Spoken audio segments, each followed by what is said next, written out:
the role of being a congressperson should not be about racking up money and insider trading and delivering speeches to your corporate donors. It needs to be about public service. You're in and you're out. We need smart people. We need wise people. We don't need people who know how things are done.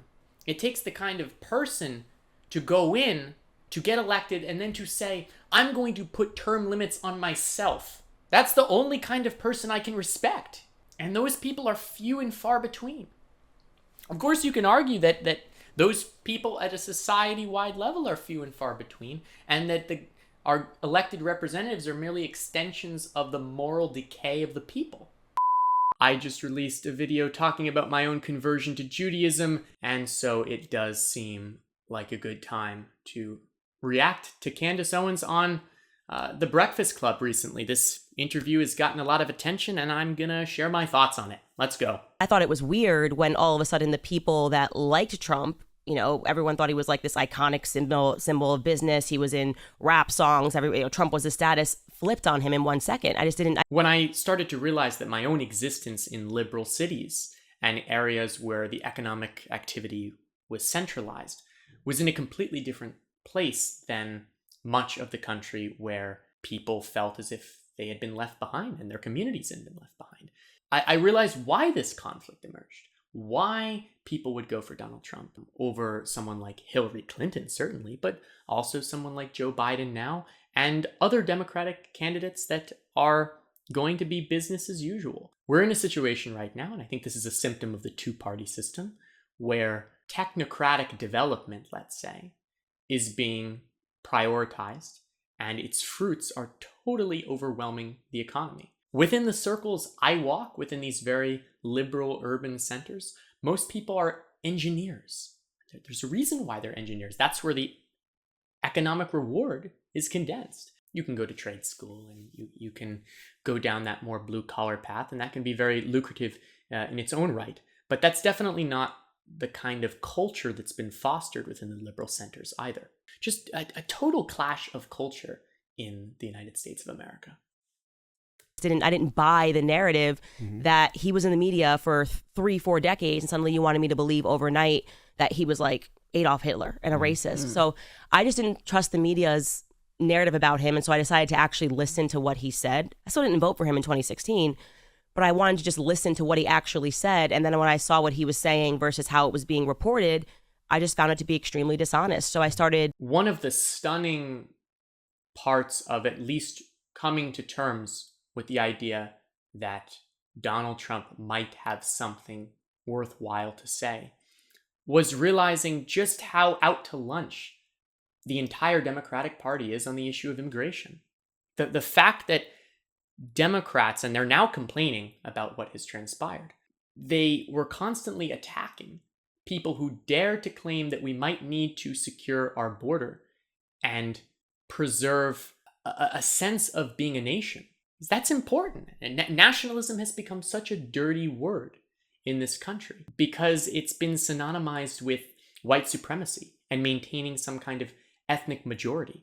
But what we really are talking about when we're talking about nationalism is creating identity for this country. And the proof is in the disjunction itself.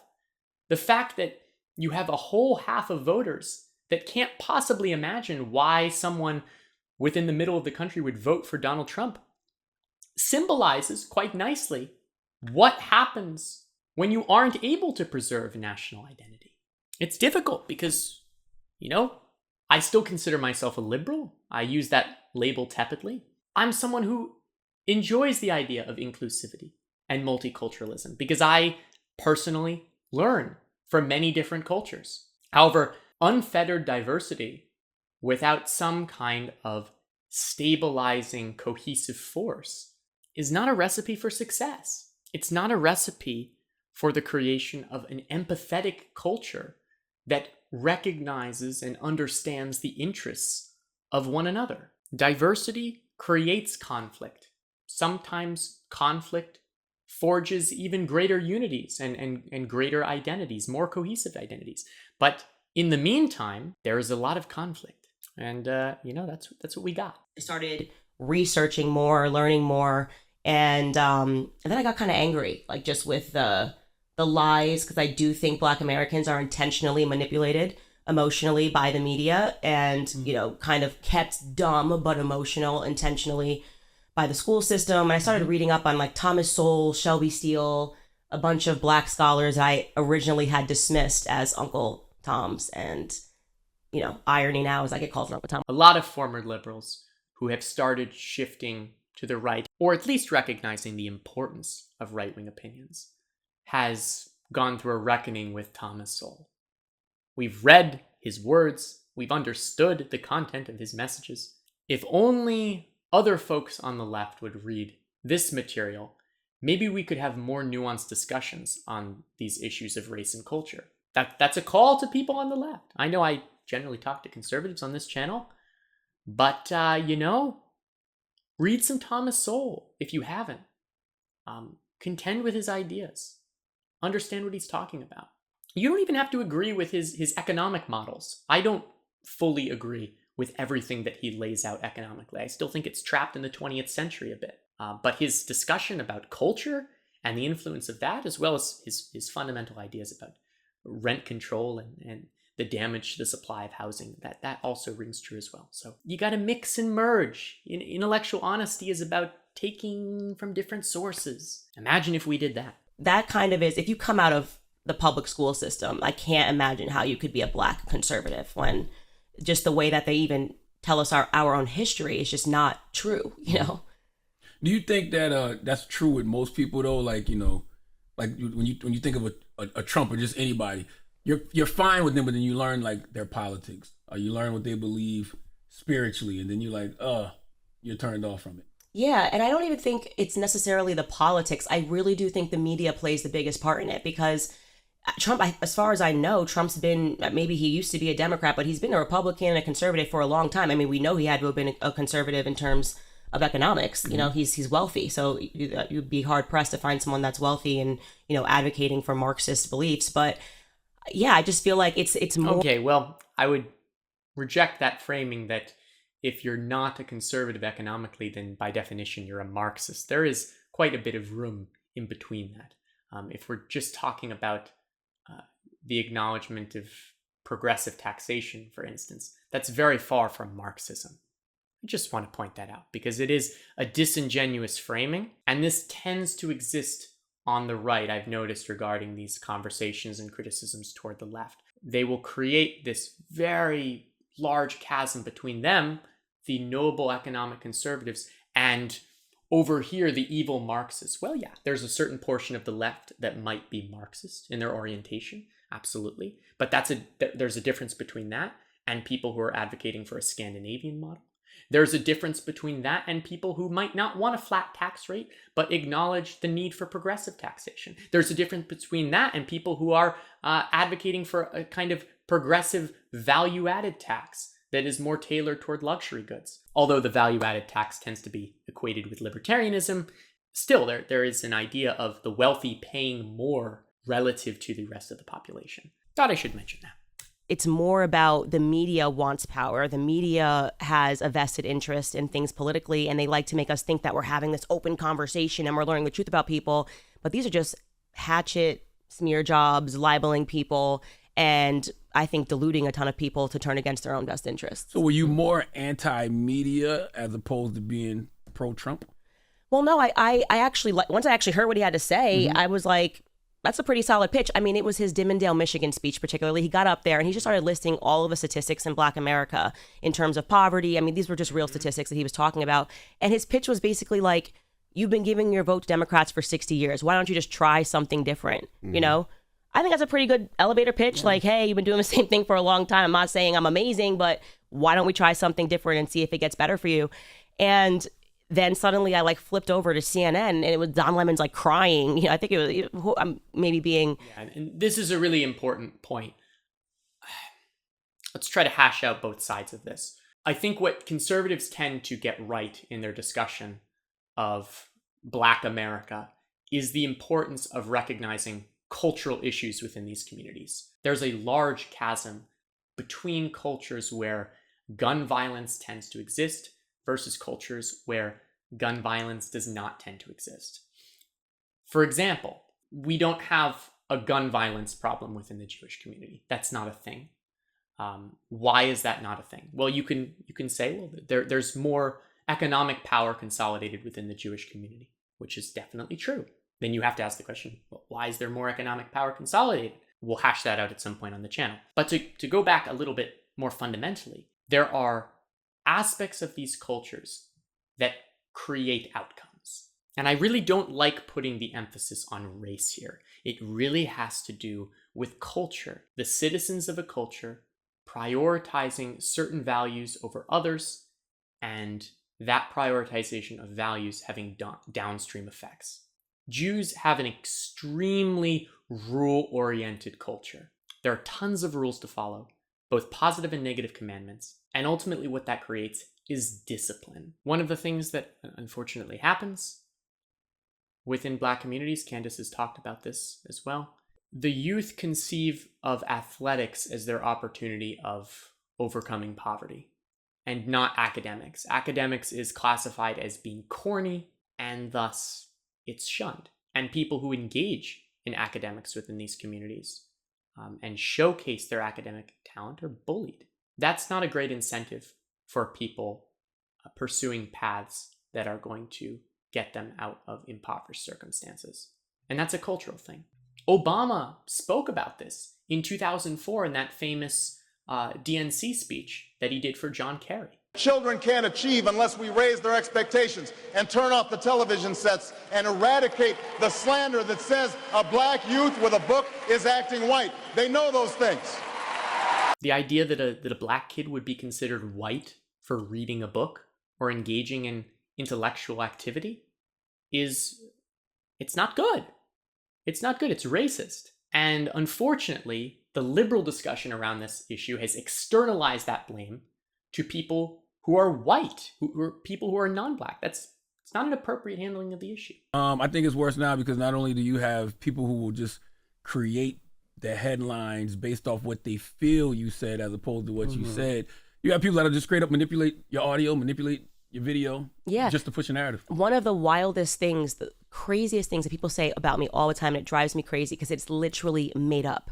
They're like, Candace said racism doesn't exist. If you go find that headline of Candace says racism doesn't exist, they didn't put it in quotation marks because I never said it. They were like, Candace said racism doesn't exist because she's quote unquote never been a slave. The words never been a slave came out of my mouth, but I never said racism doesn't exist. And it was in the context of an entire speech.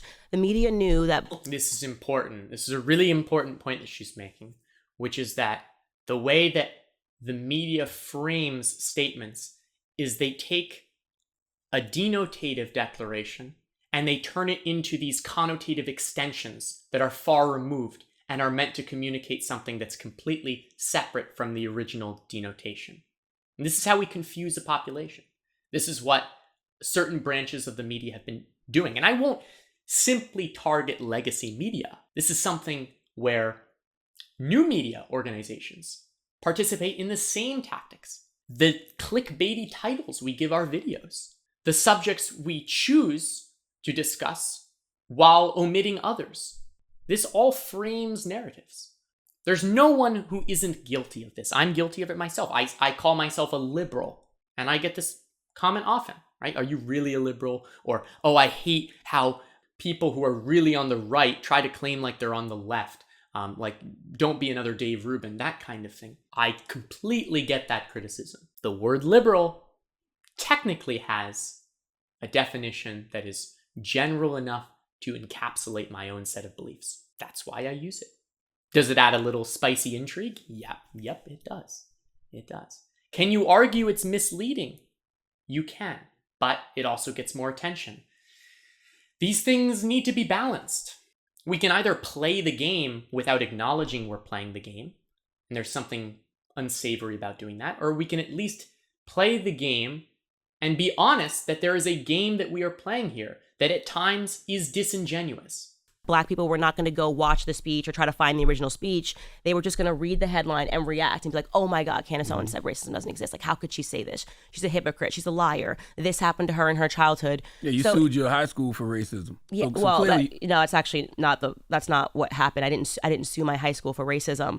For But not protecting you during that time, I said, right? They said for not protecting you. They I said, just did deal with the media does. yep, yeah, absolutely. no, it's fine. I mean, I get it because it's something that I've talked about. Hey, that was awesome. Did I just do what the media does? He just conveyed some self-awareness that he had picked up information from one of these sources, probably read a headline, and Candace like, no, that's actually not quite what I said. Or that's not quite what I did. Kudos for self-awareness. That's how we move things forward.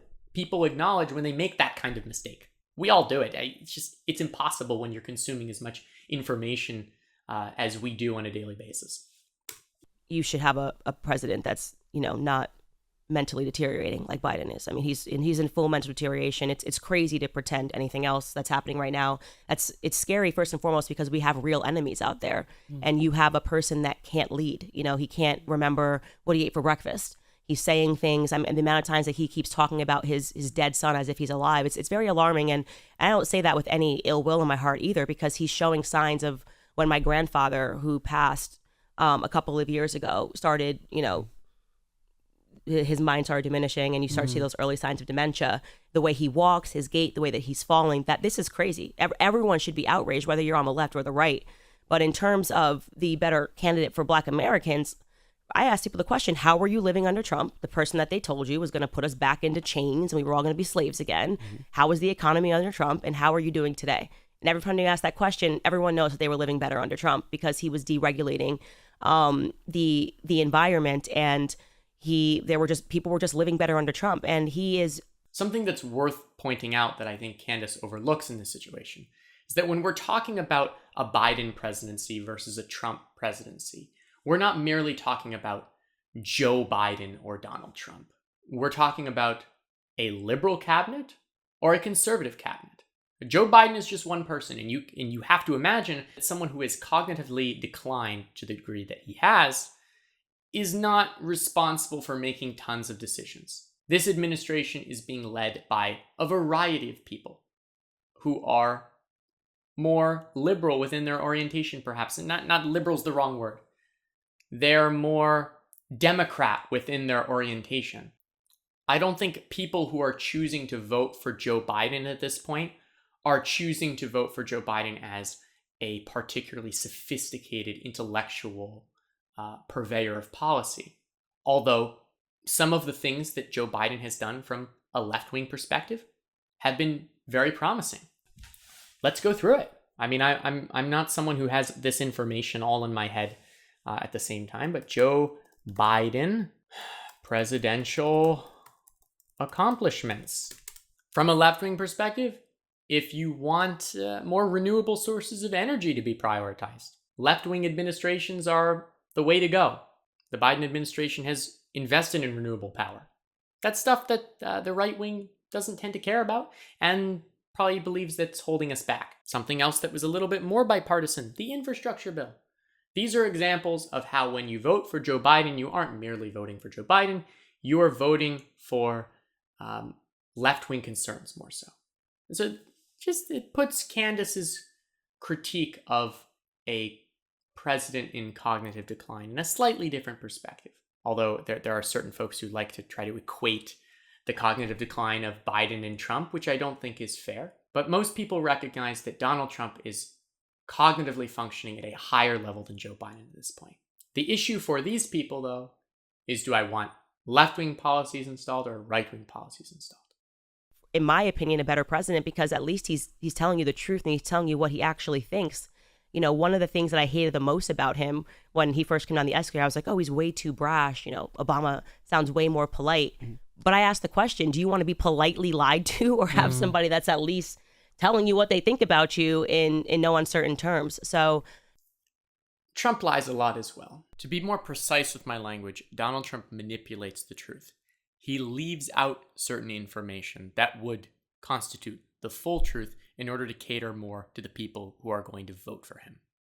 Here's an example from PolitiFact, which I'll definitely acknowledge has a left-wing bias, but just because something has a left-wing bias doesn't mean you should ignore it. Here's Trump's quotation. In 2020, Trump did much better in the Wisconsin election than 2016, and after the wrongdoing was found, people said, well, he actually did win. I want to focus on the language did much better, because 2020 versus 2016 in Wisconsin, Donald Trump did get more votes by about 200,000 people. Of course, his opponent also happened to get more votes, at least in terms of how the votes were counted, which is part of the issue at this point. We can't even agree on whether votes are being counted accurately and fairly. This is what I mean, though, when I say Donald Trump also lies. He says things that agree with general right-wing conceptions and omits counter information that would come from the left. There better not be a man that lives here. We're just here to check to make sure. If you want this check, dad can't be home. Every other ill that Black America is facing today is because we've removed fathers from the home. So I'm like a big, I use my platform to talk about men a lot and the need for male leadership, everything that is so harmful, this, Me Too, false feminism, all of this crap. It's anti-man, and it's anti-man for a reason, because a society cannot survive without strong men. A household cannot survive without strong men. We need strong men to lead homes. And so the fracturing of the Black family, I think, was the test, like we were the mice in the experiment, like, let's see how that goes. And now they're kind of doing that writ large. And I hate feminism so much. I can't even tell you, because what it's about is it's just an attack on men. I recently had a job at an elementary school, and this is part of the reason why I was off of YouTube for a few months. I was working with young nonverbal autistic kids, and I eventually got let go from that job because we had massive philosophical differences in terms of how we were educating the children. It was me in a room with other women, and the women were allowing these nonverbal children to use the iPad for 2 to 3 hours every single day watching YouTube Kids. And I thought it was a really horrifying display of irresponsibility and weakness in the context of an environment where we need to be fostering sensory exposure and linguistic development. And how are we going to do that if they're sitting on their asses and watching YouTube Kids all day? And this is happening. This was a particularly wealthy region of this country, and that's what's going on. And eventually I expressed enough insubordination where they were fed up and they let me go. And this is how I feel. Like I've really tried to offer my own wisdom, and unfortunately I'm constrained online in many ways at this point, because the education system, the way it's set up, is not suitable for a masculine perspective in any way. I tried to take certain kids to the sensory room. They had a sensory room in the school, to their credit. And one of the criticisms that was provided to me was that you were diverting from the student's intended schedule when you took them to the sensory room on these occasions. I tried to get one kid who was cooped up in the room the whole day. It's this 5-year-old, had a ton of energy, big kid, needs to run around in the gym, but he wasn't allowed to run around in the gym because he could be a danger to the other students. And guess what? Here's the other thing. I tried to set up meetings with the parents to actually talk about how we were aligning our own educational objectives in the classroom with what they're doing at home. And I wasn't allowed to set up meetings. So let me get this straight. Like, I'm a teacher in this room who's responsible for helping these kids develop. And I can't communicate with the parents. As a man, I want to help this society. I want to be a great teacher. But there isn't a place for people like me unless we get our voices out online. And I'll challenge that, and I'll make it wider to all Americans. When has it ever been the circumstance that you felt that the government really just was out for your own best interests? Think of them as a corporation. They want to grow themselves. They want new departments, bigger departments, larger budgets, like any other corporation would want. And they never want to leave DC because we don't have term limits, which we should have, right? If we had term limits and said, Thank goodness the right is starting to talk about this. This is one of the things that attracted me to Andrew Yang's message back in 2020. One of the main issues. Andrew Yang comes along, oh my goodness, someone is saying something different. And now Vivek has come out and said similar things. Who would have thought it would be the people who come from outside of the DC establishment who would be talking about the need for term limits? The role of being a congressperson should not be about racking up money and insider trading and delivering speeches to your corporate donors. It needs to be about public service. You're in and you're out. We need smart people. We need wise people. We don't need people who know how things are done. It takes the kind of person to go in, to get elected, and then to say, I'm going to put term limits on myself. That's the only kind of person I can respect. And those people are few and far between. Of course, you can argue that those people at a society-wide level are few and far between, and that our elected representatives are merely extensions of the moral decay of the people. The evil is always within. Nice chairs That's here. important to know. But I think we're all still on a The evil plantation. is always within. Let's put a baby shower. So is this the reason why I haven't really heard you pushing people to vote for any particular candidate this go around? Yeah, well, I mean, I'm very clear about the fact I let everything play out, but I absolutely love Vivek Ramaswamy. Obviously, he's not running anymore, but his ideas and his laser sharp focus on what the actual issues were, I thought he was absolutely brilliant. I'm obviously voting for Trump. You know, we were all doing better under Trump. It's that simple. I don't care what else they have to say, the libels, the smears. I get it. You do it to me. So I just don't even pay attention. I actually find it to be quite boring now, you know? What economically, what were the reasons? Because, you said that, you didn't like that Republicans were giving out money during 2020. Both. They were just giving out money during COVID. It was crazy. But that's what a lot of people loved. They loved the stimulus checks. They loved the PPP. So when you say you were doing better under Trump, that's what people point to. But look at the circumstances it took for that to happen. We don't want to have to go through another pandemic in order to get that money. Yeah, but the point is that should provide you a lesson how. And I think people on the right have a tendency to make the issue of inflation a Democrat failure. Inflation has escalated and de-escalated at different points throughout various presidencies. For example, one of the lowest points of inflation in the country's history, a point of deflation, in fact, came in around 2015 in the later part of Obama's 2 terms.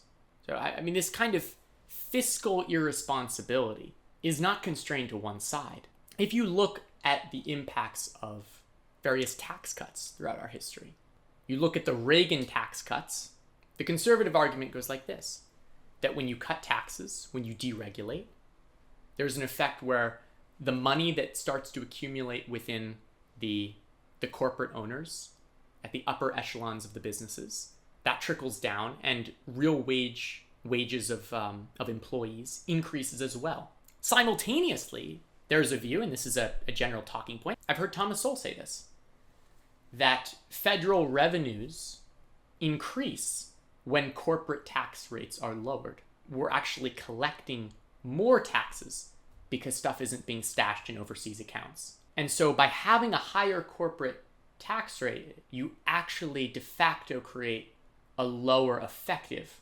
corporate tax rate. Federal revenues were increased under Reagan's tax cuts. However, under Trump's tax cuts, federal revenues were not increased. So what we see here is an example of how a policy, how a philosophy has different impacts depending on the time period of the implementation. Really important to understand about all policies and economics in general is that the impact that something has on an economy is very dependent on other variables that might not be accounted for. For instance, it depends on the moral integrity of the people, whether you're able to collect taxes from people, whether people are willing to pay taxes, or whether they're going to try to evade. It depends on whether people trust the government. If people don't trust the government to use their money, they're not going to be incentivized to pay the government. There's always more behind a policy than just the policy itself. There's always more behind a philosophy than the philosophy itself. Philosophies, especially economic philosophies, create interaction effects. I'm going to stop here for now because this video is already getting pretty long, but I'm going to release another one. We're going to finish this interview because I'm sure there's a lot more to say. There's a lot more she has to say. And I will see you guys in the next one.